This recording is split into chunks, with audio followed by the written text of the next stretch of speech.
लाखाची नाही तर लाख मोलाची जागा, चांगल्या आयुष्याची सुंदर सुरुवात। अयोध्या पार्क, आमनापूर रोड, पलूस आणि साई सिद्धी पार्क, जुना येळावी रस्ता, शिवाजीनगर रोड, पलूस। प्लॉट खरेदी आणि प्लॉट खरेदीसह बांधकामासाठी नामांकित बँक, वित्तीय संस्थांकडून कर्ज उपलब्ध। आपली जागा आजच बुक करूयात। संपर्क प्रमोद बुचडे 91 30 03 55 11, किरण निकम 95 79 77 11 77, विनय राजमाने 95 03 41 50 50। सांगली श्री गणेश जन्मकाळ भक्तिमय वातावरणामध्ये उत्साहात साजरा। सांगलीचे आराध्य दैवत गणरायाच्या नगरीत श्री गणेश जयंती निमित्त श्री समर्थ कला क्रीडा व सांस्कृतिक मंडळ रुक्मिणीनगर येथे भक्तिमय वातावरणात महिलांनी श्री गणेश जन्मकाळ उत्साहात साजरा केला। माघ शुद्ध चतुर्थी ही गणेश जयंती म्हणून साजरी केली जाते।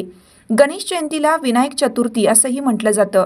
आज गणेश जयंतीनिमित्त आकर्षक फुलांची मनमोहक सजावट करून जन्मकाळाचा पाळणा सजवण्यात आला होता। यावेळी महिलांनी जन्मकाळाची गीते म्हटल्यानंतर गणेशाची आरती म्हणण्यात आली। यावेळी आलेल्या महिलांनी श्री गणेशाचे दर्शन घेतले। श्री समर्थ कला क्रीडा व सांस्कृतिक मंडळाच्या वतीनं सायंकाळी 6 वाजता महाआरती व महाप्रसादाचं आयोजन करण्यात आलं आहे। या कार्यक्रमाचे नियोजन सामाजिक कार्यकर्ते राजू नलवडे यांनी केलं आहे। यावेळी शामरावनगर, रुक्मिणीनगर, विठ्ठलनगर परिसरातील महिला व पुरुष मोठ्या संख्येने उपस्थित होते।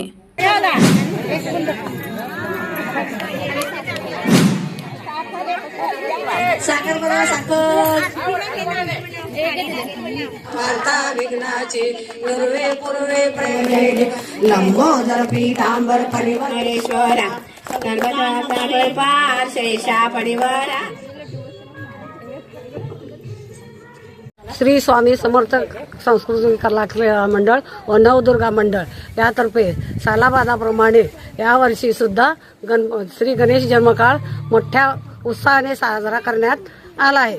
तरी या परिसरातील सर्व भगिनींनी मिळून गणेश माघ शुद्ध चतुर्थी दिवशी गणेश जन्मकाळ ठीक 12 वाजता असतो। त्याप्रमाणे आम्ही नेहमी ज्याप्रमाणे घरात बाळ जन्माला आल्यानंतर 12व्या दिवशी ज्या प्रकारे बारसं करतात त्याप्रमाणे आम्ही सगळ्या भगिनी मिळून बाळाला अंघोळ घालण्यापासून त्याचा पोशाख वगैरे करून व्यवस्थित सजवून बरोबर 12 वाजता त्याचा जन्मकाळ आम्ही साजरा केला। आणि संध्याकाळी या मंडळांच्या वतीने महाआरती आणि महाप्रसाद आहे। या सर्वांचा या रुक्मिणीनगर, हनुमाननगर आणि इतर परिसरातल्या सगळ्या भाविक भक्तांनी याचा लाभ घ्यावा ही सगळ्यांना या मंडळातर्फे आग्रहाची विनंती आहे। आणि हे सर्व कार्यक्रमाचे आयोजन श्री प्रमोद उर्फ राजू नलवडे यांनी केलेलं आहे। त्याला शतशः आभार त्याचा आणि त्याला दीर्घायुष्य लाभो, असंच मोठमोठी त्याच्या हाताने कार्य होऊ देत।